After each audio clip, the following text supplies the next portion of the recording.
Thank you so much. I'm Sarah Mcguire. I'm the Director of Community Services at ALS Canada. It's an honor and a privilege to be here today. This is such a fantastic community. Where else could you get a pep talk, a breathing exercise, and a grounding exercise before doing some public speaking? So thank you, I needed that. Angela is online. I think during the presentation, I understand that you won't necessarily see her face. Can we? Oh, we can see you. There's your lovely face. I thought you were just going to be like the divine voice or conversing with the mothership, whichever suits your belief system. So Angela, over to you for your welcome. Hello, everyone. And I'm so sorry that I can't be there today.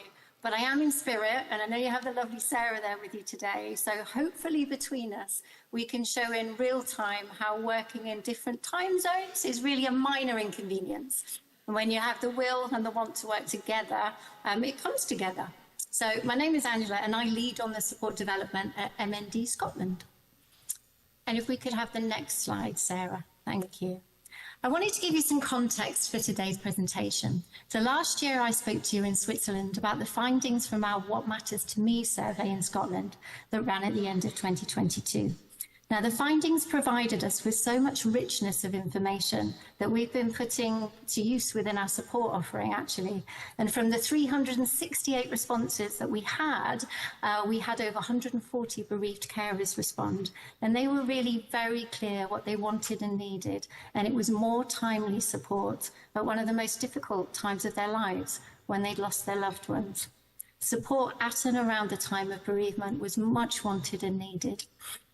We put in place a number of support mechanisms, including a support page on our website. One-to-one counselling was already available, but we also developed a number of communications to our families in a consistent and hopefully helpful way. Not too much, but timely ones that really reminded them of the help that was still available to them. And last year, we also talked about the potential to run a pilot programme that would support people in a peer setting.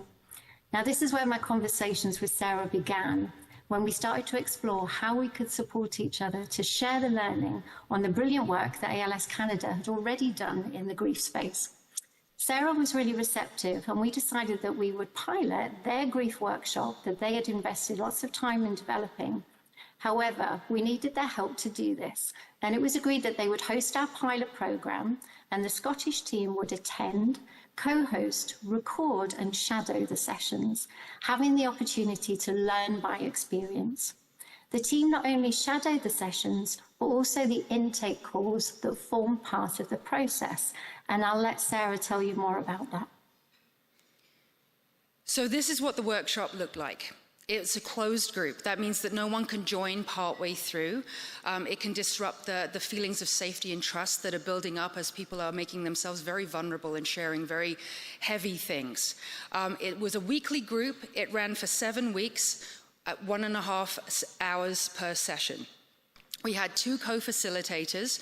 They shared various logistic responsibilities. They were there for mutual support, to troubleshoot issues, that kind of thing. We very intentionally set it to start on Valentine's Day, ending just before Easter. These were very important dates for this community, and we wanted to make sure that we had the opportunity to reduce that sense of isolation they would probably feel during those holidays, and also just make sure that we were there to provide a supportive environment for them.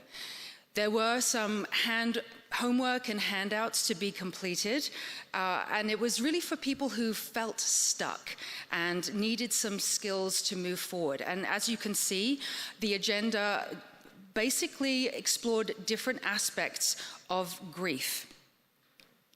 Over to you, Angela. Thank you. Our first cohort that attended were all female. So 5 of them had lost their partner, in this case their husband, and 1 had lost their mother.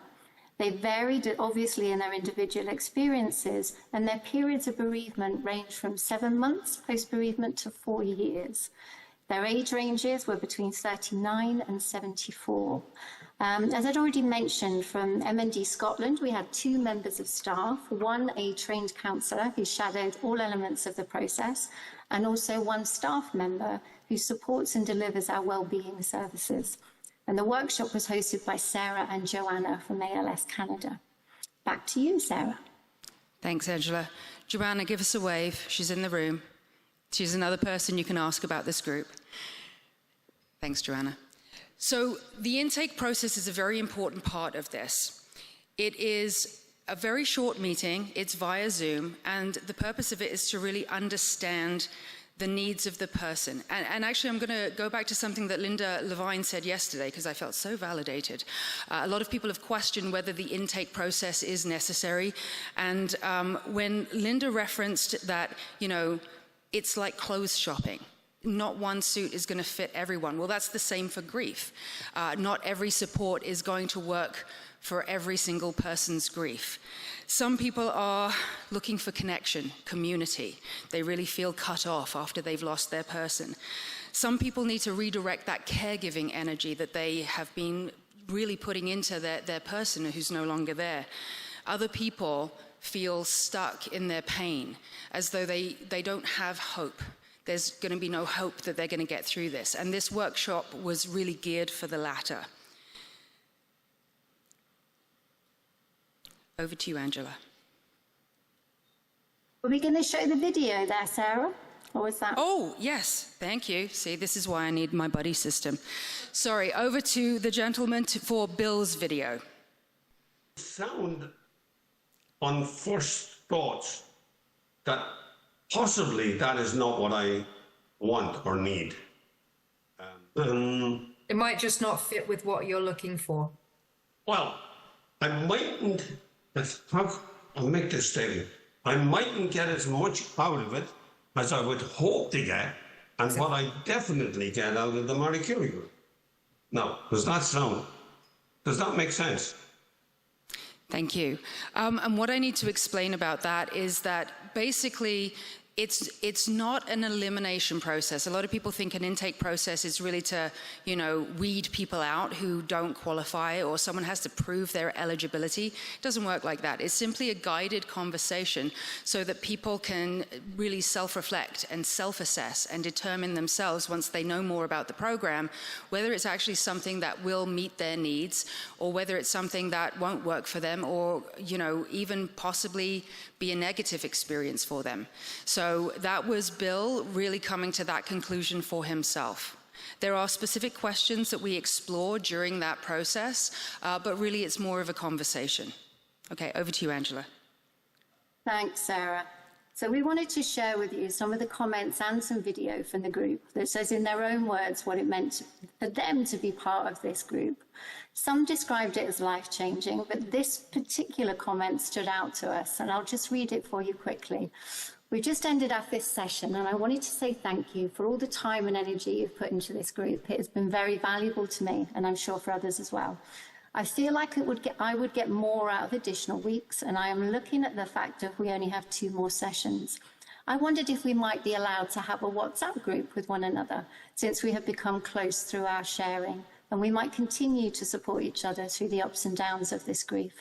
I realise not everyone might want to participate, but I thought it could be another way that the group could continue our relationship, even though our official time together will end soon. Now, we hear again and again how connection is so important, and that people want to meet people who can really empathise with what they've experienced. Now, as a support organisations, we also don't want to keep people in their grief. We are often asked at M&D Scotland if we have bereavement support groups, and we don't.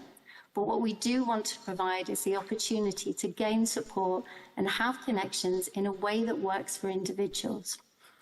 Now, I'd like to share with you a couple of short videos, if I may, from the participants from the group. If we could play video 1, please, which is the 3 ladies talking about what it meant to them to take part.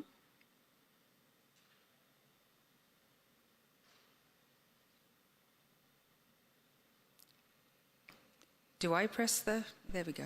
Okay. I'm not very technically savvy. That's why I need those dudes at the back. In terms of people who are going through the same process that I went through, and the ladies in the workshop, I would absolutely say the workshop is magical. It gave me the time and space to really reflect on what happened, how I dealt with things at that time, and knowing that other women had gone through exactly the same process and they could understand every single feeling that you had. And that was so helpful. I would 100% recommend the workshop. The hosts were just so helpful, non-judgmental.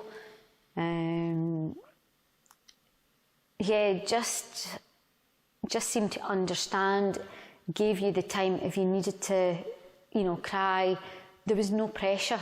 I really looked forward to each session. I was set up 15 minutes beforehand, just waiting for it to start, and it was run really well and empathetically, and there was you could feel that the people involved were genuinely caring for how we felt, and genuinely grateful for us sharing the stories as well. Thank you. Could we then share the second video, which is one of the ladies' very heartfelt feedback that just seemed to encapsulate so many things? For people at this stage who've lost a husband, a wife, a mother, a father, or whatever to MND,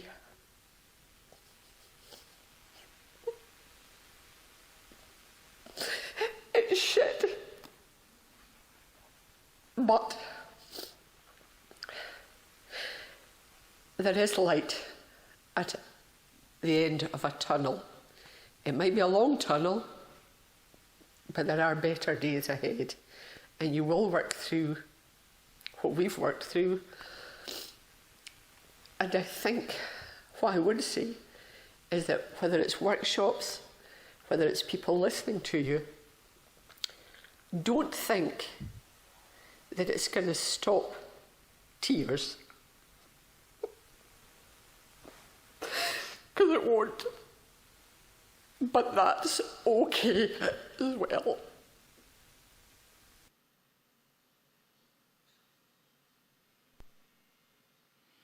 Thank you. Marina was very open in her feedback, and we have shared these films and obviously got permission from the guys to share them with you too. I'd now like to pass you back to Sarah to talk a little bit more about the outcomes of the programme. Thanks, Angela. I have to take a moment because I was in that group with these incredibly beautiful and resilient people, and it takes me back to some of those moments. Before I get into the outcomes, there were some similarities and there were some differences. I just want to take a moment to say that working on this with MND Scotland was very pivotal in my own understanding of bereavement and grief. We developed really fabulous connections with MND Scotland and the team, so I just wanted to express my deep, deep gratitude to Angela and her team for being an incredible buddy system for me. As you can see, I couldn't do this without her. Okay, so some of the things that we had in common, and we hear it time and time again, I'm sure it's not going to be a surprise to many people in the room. People need a specific support for ALS MND. Random, general bereavement support just doesn't cut it. We know that anticipatory grief is compounded when people are experiencing issues with the healthcare system or individuals in their lives that simply don't understand the disease. That we heard that time and time again in the group. We do know that the intake process is very necessary. Originally, 9 people had gone through the intake process and 6 people actually attended. 3 people self-reflected and decided it wasn't good for them. So that was very important. We do need 2 co-facilitators, both for logistics, managing, the technical side of things, and also to be a buddy system. We hear a lot of heavy stories, and you need that support in place. And we also know that bereavement support means different things to different people. When people say that they're looking for bereavement support, have a conversation, figure out what that means to them, because it might be very different from the next person who asks you for bereavement support. So these were some of the differences. I'm going to come back to the first one, but we noticed that obviously when you're working with different communities, look at the culture. Look at the social expectations around grief and loss. Look at all the different practices and make sure you hone your services to that specific community. And also the resources should be designed that way too. Now, we heard a lot in our group in Scotland about how they perceived their person's suffering. We heard that a lot. It was very distressing. When we had run groups in Canada, instead, what we heard more frequently, how people were comforted if their person had died by medical assistance in dying, or if just knowing that it was an option. It wasn't information we were planning on collecting. It was something we observed during this process, and we thought that was pretty interesting. The last thing that I will mention is that there was a difference between the two groups as to who was showing up every time, who was completing the homework. Scotland got the gold stars. Canada was the rebel in the room, and we probably need to go on detention. So, and I think that concludes. Oh, Angela, next steps. Last one, thank you. So we'll take the gold star on that one. Thank you very much. For MND Scotland, the grief workshop will now form a part of our regular support offering. And I would say Sarah and I were really keen to share our learnings with you today, because we truly believe that working together and sharing and developing support across countries, charities, and the world can truly benefit everyone. And we'd like to keep that moving. I'm going to embarrass you now, Sarah. I really value Sarah as a colleague in the same way that I value my peers within my own organisation. We have so much to learn from each other, and we have always really enjoyed working with each other. I'm speaking for us both there. And we want to spread that love and open that up offer to an international community. You know, finding real and lasting ways of making a difference in each other's worlds can be so motivating and so energising. So let's try and find a way to make that happen. Thank you for your time today, and we'd both be delighted to answer any questions you may have.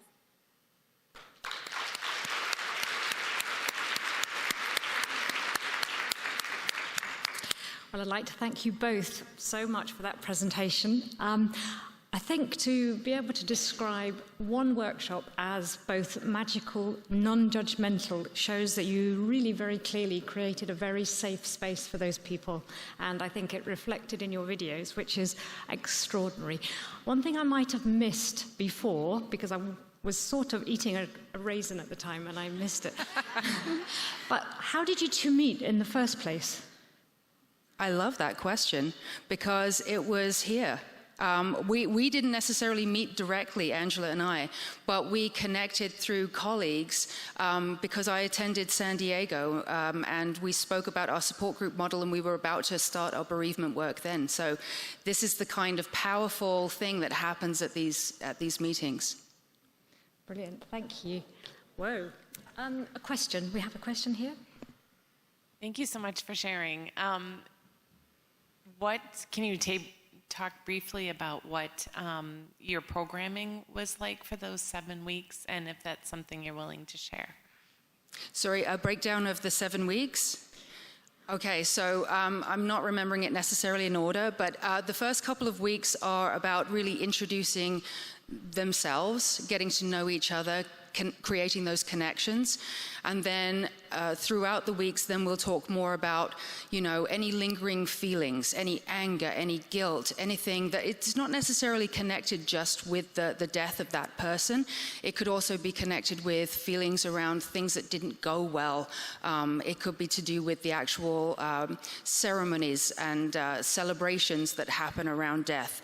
And then there's a session in particular where people really talk about the active dying part, and that's a really tough one.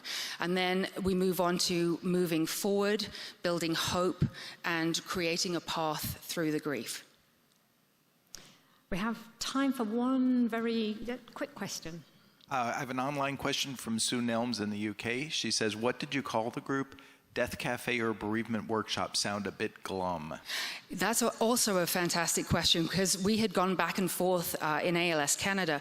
Originally, we called it a support group, but it was a very different model than our support group, so that was confusing. And then we just called it a group, which is, you know, not really helpful for people.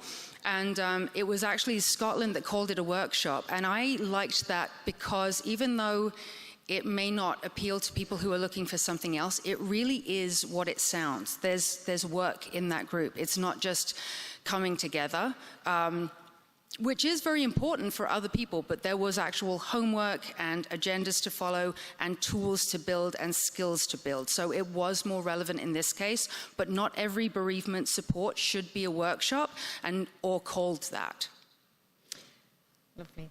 Sorry, Angela, did you have anything to add? I completely stole the microphone. No, I'm loving it. You're saying it perfectly. It's all good. Great. Well, I think that's all we have time, but thank you so much. Thank you so much.